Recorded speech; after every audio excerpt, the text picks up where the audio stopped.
बिस्मिल्लाहिर्रहमानिर्रहीम। तमाम तारीफ़ें उस रब बाबरकत की ज़ात के लिए जो तमाम जहानों का परवरदिगार है, और करोड़ हा दरूद उसके पाक नबी हज़रत मोहम्मद मुस्तफ़ा सल्लल्लाहु अलैहि वसल्लम की ज़ात बाबरकत के लिए। सबसे पहले मेरी तरफ़ से आप सब लोगों को अस्सलाम वालेकुम। और हम एक अच्छी बात से आज का लेक्चर शुरू करते हैं कि जिससे हम लोग कुछ ना कुछ सीखें, अपने आप को डेवलप करें, अपनी शख्सियत की तामीर में कोई ना कोई ईंट लगाएं। अल्लाह ने जिसको जहाँ जिस जगह रखा है बेमकसद नहीं रखा। तो जिस जगह अल्लाह ने आपको रखा है वहाँ पे कुछ ना कुछ कंट्रीब्यूट करते रहो। ये मत सोचो फ़र्क पड़ रहा है या नहीं पड़ रहा, क्योंकि जब आप थोड़ा बहुत करके कंट्रीब्यूट करते हो तो उससे अल्टीमेटली फ़र्क ज़रूर पड़ता है। तो कभी भी ये नहीं सोचना कि मेरे करने से क्या फ़र्क पड़ेगा, आपके करने से ही फ़र्क पड़ेगा। अल्लाह ताला हमें समझने की तौफीक दे। जो हम लोगों ने सब्जेक्ट स्टार्ट किया हुआ है प्रिंसिपल्स ऑफ मैनेजमेंट, उसमें हम लोगों ने इस तरह से पढ़ा कि it is the process of designing and maintaining an environment in which individuals working together try to accomplish their objectives. फिर हमने मैनेजर्स कौन होते हैं वो पढ़ा, ऑर्गेनाइजेशन के बारे में, उसके रिसोर्सेज के बारे में पढ़ा, और फिर हमने मैनेजमेंट की डिफरेंट अप्रोचेस पढ़ी। उन अप्रोचेस में जो सबसे मशहूर अप्रोच है फंक्शंस अप्रोच, हमने वो स्टार्ट की हुई थी और उसमें 4 मैनेजरियल फंक्शंस हम डिस्कस कर रहे थे: प्लानिंग, ऑर्गेनाइजिंग, लीडिंग और कंट्रोलिंग। इसमें प्लानिंग के पोर्शन के बारे में हमने डिटेल्स पढ़ी कि it is the process of making decision regarding future, that what targets are to be achieved and how to achieve them.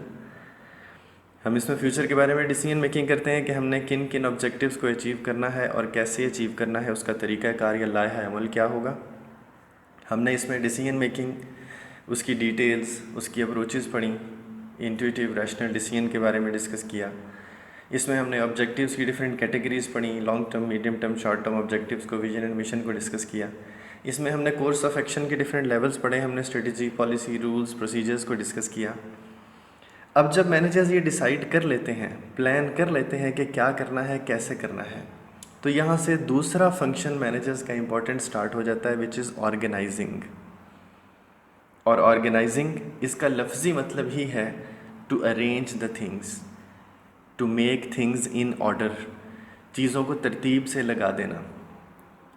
और चीज़ों को तरतीब से लगा देना, इसकी डेफिनेशन ये, इसकी थीम ये है, आपके सामने 3 पॉइंट्स लिखे हुए हैं कि it is defining the organization structure in terms of what tasks are to be performed as well as assigning people to perform each task।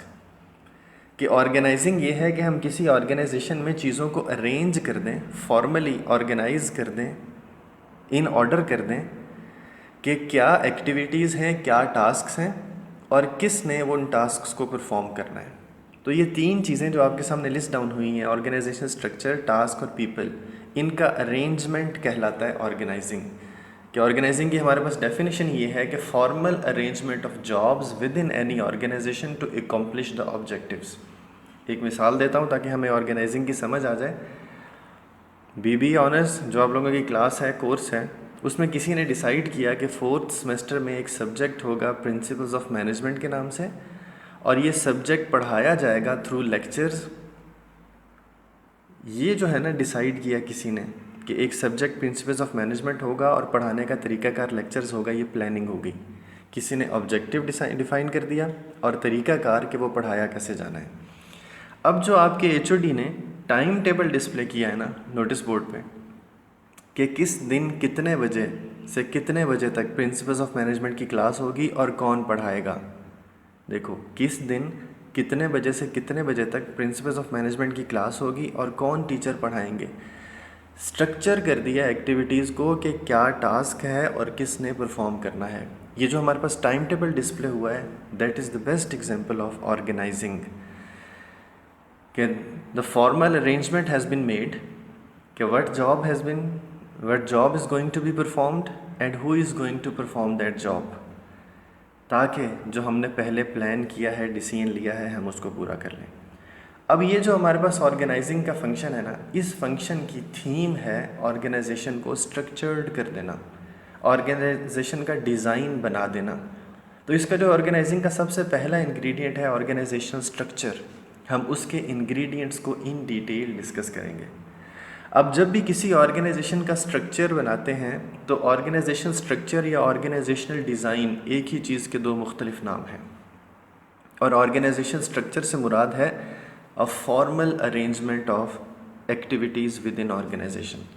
Organisational design से मुराद है making things in order so that organizational operations में be performed systematically. चीज़ों को तरतीब से करने के लिए ऑर्गेनाइजेशन का स्ट्रक्चर क्लियरली डिफ़ाइन कर देना। अब जब ऑर्गेनाइजेशंस अपना स्ट्रक्चर या काम करने का तरीक़ाकार वज़ा करती हैं उसको, तो उसमें कुछ बातों का ख्याल रखती हैं, कुछ एलिमेंट्स का ख्याल रखती हैं। वो एलिमेंट्स या वो इंग्रेडिएंट्स कौन से हैं आपके सामने मैंने लिस्ट डाउन कर दिए हैं। अगले 2-3 लेक्चर्स में हम इन एलिमेंट्स को डिस्कस करेंगे बारी बारी, साथ इनकी एग्जांपल्स देखेंगे। अब जब ऑर्गेनाइजेशंस अपना स्ट्रक्चर बनाती हैं तो स्ट्रक्चर में सबसे पहला इंग्रेडिएंट फॉर्मलाइजेशन, दूसरे नंबर पे work specialization, decision making, geographical operations, organizational hierarchy, span of management, departmentalization या चेंज ओरिएंटेशन। इन सब बातों के इर्द गिर्द एक कंपनी का स्ट्रक्चर घूमता है। अब इस स्ट्रक्चर में जो सबसे पहली चीज़ है फॉर्मलाइजेशन। फॉर्मलाइजेशन है क्या चीज़ है? सबसे पहले फॉर्मलाइजेशन की डेफिनेशन, उसके बाद हम इसकी डिटेल्स डिस्कस करेंगे, उसके लिहाज से हम ऑर्गेनाइजेशन का स्ट्रक्चर को क्लासिफाई करेंगे। फॉर्मलाइजेशन है it is the degree to which organizational jobs are standardized and guided by set of rules. पहले एक छोटी सी मिसाल, अगर आप में से किसी बच्चे ने छुट्टी लेनी हो, लीव चाहिए, तो उसका एक स्पेसिफिक प्रोसेस है। स्पेसिफिक प्रोसेस क्या है? सबसे पहला काम एप्लीकेशन लिखो, उस एप्लीकेशन पे कोऑर्डिनेटर से साइन करवाओ, कोऑर्डिनेटर से सिग्नेचर के बाद टीचर को प्रेजेंट करो, वो आपकी लीव लगा देंगे। एक तरीका। दूसरा तरीका, मुझे बच्चा क्लास में कहता है कि सर फ़लाँ बच्चा नहीं आ सका, उसकी लीव लगा दें। मैं कहता हूँ ठीक है, उसकी लीव लगा देते हैं। ये लीव लगाने के 2 प्रोसीजर्स हो गए, 2 तरीक़ाकार हो गए।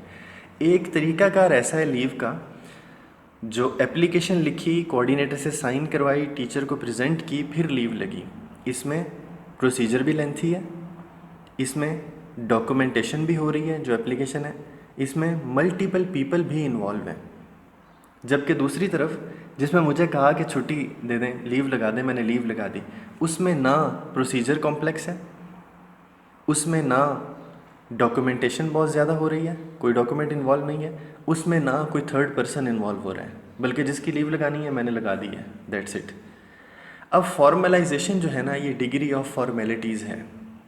जितना डिग्री ऑफ फॉर्मेलिटीज़ ज़्यादा होती जाएगी ऑर्गेनाइजेशन का स्ट्रक्चर उतना फॉर्मल होगा, जबकि जितना फॉर्मेलिटीज़ की डिग्री कम है उतना हमारा स्ट्रक्चर इनफॉर्मल होगा। यहाँ पे डिग्री ऑफ फॉर्मेलिटी से मुराद जिस तरह बुखार की डिग्री है 102 डिग्री, 103 डिग्री, 104 डिग्री, इसी तरह फॉर्मेलिटीज़ की डिग्री जितनी ज़्यादा है तो वो ऑर्गेनाइजेशन कहलाएगी फॉर्मल ऑर्गेनाइजेशन, उसका स्ट्रक्चर कहलाएगा फॉर्मल स्ट्रक्चर। और जितना डिग्री ऑफ फॉर्मेलिटीज़ कम होगी उस ऑर्गेनाइजेशन का स्ट्रक्चर कहलाएगा इनफॉर्मल स्ट्रक्चर, इनफॉर्मल डिज़ाइन, या उसे हम कहेंगे इनफॉर्मल ऑर्गेनाइजेशन। अब ये 3 चीज़ें हैं जो फॉर्मेलिटीज़ को, फॉर्मलाइजेशन को डिटरमिन करती हैं, पीपल, प्रोसीजर्स और डॉक्यूमेंटेशन। और ये पीपल, प्रोसीजर और डॉक्यूमेंटेशन की इन्वॉल्वमेंट जितनी ज़्यादा होती चली जाएगी हमारी कंपनी का स्ट्रक्चर उतना फॉर्मल होता चला जाएगा। तो हम कह सकते हैं कि फॉर्मल स्ट्रक्चर या फॉर्मल डिज़ाइन का मतलब है high level of formalities in the form of multiple people, lengthy procedures and complex documentations. दूसरी तरफ जो दूसरी टाइप है फॉर्मलाइजेशन के लिहाज से इनफॉर्मल स्ट्रक्चर, तो इनफॉर्मल स्ट्रक्चर से मुराद ही है ये है कि a lower degree of formalities in the form of less involvement of people, short procedures and easy documentation. ये तीनों के तीनों इंग्रेडिएंट्स डिफ़ाइन करते हैं फॉर्मेलिटीज़ को। तो हमें स्ट्रक्चर बनाते हुए पहली चीज़ ऑर्गेनाइजेशन ये डिसाइड करती है कि हमने फॉर्मेलिटीज़ को फॉलो करना है या नहीं। अगर फॉर्मेलिटीज़ को फॉलो कर रही हैं तो उनका स्ट्रक्चर फॉर्मल है, नहीं कर रही तो उनका स्ट्रक्चर इनफॉर्मल है। दूसरा इंग्रेडिएंट ऑर्गेनाइजेशन स्ट्रक्चर का वो है work specialization, division of work.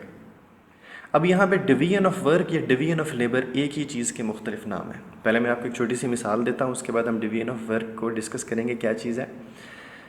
फ़र्ज़ करो कि हमारा एक फ़र्नीचर बनाने का कारखाना है, और फर्नीचर बनाने का कारखाना है तो उसमें 3 इंपॉर्टेंट काम हैं।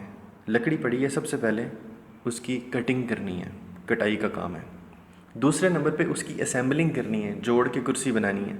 तीसरे नंबर पे उसकी फिनिशिंग और पॉलिशिंग करनी है ताकि कुर्सी तैयार हो जाए। 3 इंपॉर्टेंट काम है देखो, पहला कटिंग, दूसरा असेंबलिंग, तीसरा पॉलिशिंग। अब हमने जब लेबर में काम डिवाइड करना है ना, तो हम उन्हें कहते हैं कि एक बंदा सिर्फ कटिंग करे, एक बंदा सिर्फ असेंबलिंग करे और एक बंदा सिर्फ पॉलिशिंग करे। ये जो हमने अपने काम की तकसीम कर दी है ना, this is called division of work. और ये वाला तरीका कहलाता है वर्क स्पेशलाइजेशन, कि हमने based on a specific task, based on a specific job काम की तकसीम कर दी। छोटे छोटे हिस्सों में काम को तकसीम किया और उनसे कहा कि हर एक ने अपनी स्पेशलाइजेशन के हिसाब से काम करना है। दूसरा तरीकाकार ये भी हो सकता है कि 3 बंदे काम कर रहे हैं तो उन तीनों से कहो कि पहले तीनों मिलकर कटिंग करो, उसके बाद तीनों मिलके असेंबली करो, उसके बाद तीनों मिलके पॉलिशिंग करो, फिनिशिंग करो। ये कहलाता है वर्क जनरलाइजेशन, जहाँ पे हमने काम की तकसीम किसी स्पेशलाइजेशन की बेस पे नहीं की, बल्कि उन तीनों से कहा है कि सारा काम वो सारा का सारी एक्टिविटीज़ परफॉर्म करेंगे। अब यहाँ पे डिवीजन ऑफ लेबर में ना 2 चीज़ें डिफ़ाइन करती हैं, डिसाइड करती हैं कि हम लोग वर्क स्पेशलाइजेशन को फॉलो कर रहे हैं या वर्क जनरलाइजेशन को। वो 2 चीज़ें क्या हैं आपके सामने लिस्ट डाउन हुई हैं, number of task and variety of task. अब ये नंबर ऑफ़ टास्क और वेराइटी ऑफ़ टास्क का क्या हिसाब किताब है। पहली चीज़, जब मैंने बताया कि कुर्सी बनाने का हमारा कुर्सियाँ बनाने का कारखाना है, कुर्सियाँ बनाने का बिज़नेस है, तो उसमें टास्क कितने हैं। Number 1 cutting, number 2 assembling, number 3 polishing. यानी कि नंबर ऑफ़ टास्क हैं 3, लेकिन एक बंदा एक ही टास्क कर रहा है, सिर्फ कटिंग। नंबर ऑफ़ टास्क जितने कम हैं वर्क स्पेशलाइजेशन है। या नंबर ऑफ़ टास्क की मुराद ये नहीं कि कितना काम कर रहा है, बल्कि नहीं, हमारे काम में जितने टास्क हैं, जैसे कटिंग, असेंबलिंग, पॉलिशिंग में एक बंदा सिर्फ कटिंग कर रहा है, उसके नंबर ऑफ़ टास्क लिमिटेड हैं। जब लिमिटेड नंबर ऑफ़ टास्क हैं, लेस नंबर ऑफ़ टास्क हैं, तो वर्क स्पेशलाइजेशन को फॉलो कर रहे हैं हम। और अगर एक ही बंदा कटिंग भी कर रहा है, असेंबलिंग भी कर रहा है, पॉलिशिंग भी कर रहा है, it means number of task ज़्यादा होते जा रहे हैं। नंबर ऑफ़ टास्क जितने ज़्यादा होते जा रहे हैं उतना वर्क जनरलाइजेशन है, कि एक ही बंदा कटिंग करेगा, वही असेंबलिंग करेगा, वही पॉलिशिंग करेगा। दूसरी तरफ वेराइटी ऑफ़ टास्क ये डिफ़ाइन करती है वर्क स्पेशलाइजेशन या जनरलाइजेशन के बारे में। वेराइटी क्या है, वेराइटी मतलब किस किस्म का काम है, the kind of activity an individual is performing. अब वेराइटी ऑफ़ टास्क से मुराद हम इस तरह ले सकते हैं, देखो कटिंग एक डिफरेंट वेराइटी है, इसके लिए औज़ार मुख्तलिफ चाहिए, इसके लिए स्किल रिक्वायरमेंट मुख्तलिफ है, इसके लिए टाइम रिक्वायरमेंट मुख्तलिफ है। असेंबली एक मुख्तलिफ नौइयत का काम है, असेंबली करते हुए औज़ार मुख्तलिफ चाहिए, मटेरियल डिफरेंट चाहिए, स्किल डिफरेंट तरह की चाहिए। पॉलिशिंग के लिए बिल्कुल डिफरेंट मटेरियल चाहिए, डिफरेंट स्किल चाहिए, डिफरेंट तरह के औज़ार चाहिए। तो कटिंग, असेंबलिंग, पॉलिशिंग ये डिफरेंट वेराइटी ऑफ़ टास्क हैं। अगर एक बंदा सिर्फ कटिंग कर रहा है ना, तो उसकी वेराइटी ऑफ़ टास्क कम है, लिमिटेड वेराइटी ऑफ़ टास्क है। वेराइटी ऑफ़ टास्क जितनी लिमिटेड है उतना वर्क स्पेशलाइजेशन है हमारी ऑर्गेनाइजेशन में। और वेराइटी ऑफ़ टास्क जितनी ज़्यादा होती जाएगी, इसका मतलब हम वर्क जनरलाइजेशन को फॉलो कर रहे हैं। यहाँ पे आके हमें पता चल गया कि डिवीजन ऑफ वर्क या डिवीजन ऑफ लेबर काम की तकसीम करते हुए हम 2 तरह का स्ट्रक्चर बना सकते हैं। एक स्पेशलाइज्ड स्ट्रक्चर है या वर्क स्पेशलाइजेशन है, दूसरा जनरलाइज्ड स्ट्रक्चर है या वर्क जनरलाइजेशन है। अब जो हमने काम की तकसीम की है, वहाँ पे number and variety of task जितनी कम है, that is called work specialization. कि एक बंदा सिर्फ कटिंग कर रहा है, दूसरा बंदा सिर्फ असेंबली कर रहा है, तीसरा बंदा सिर्फ पॉलिशिंग कर रहा है।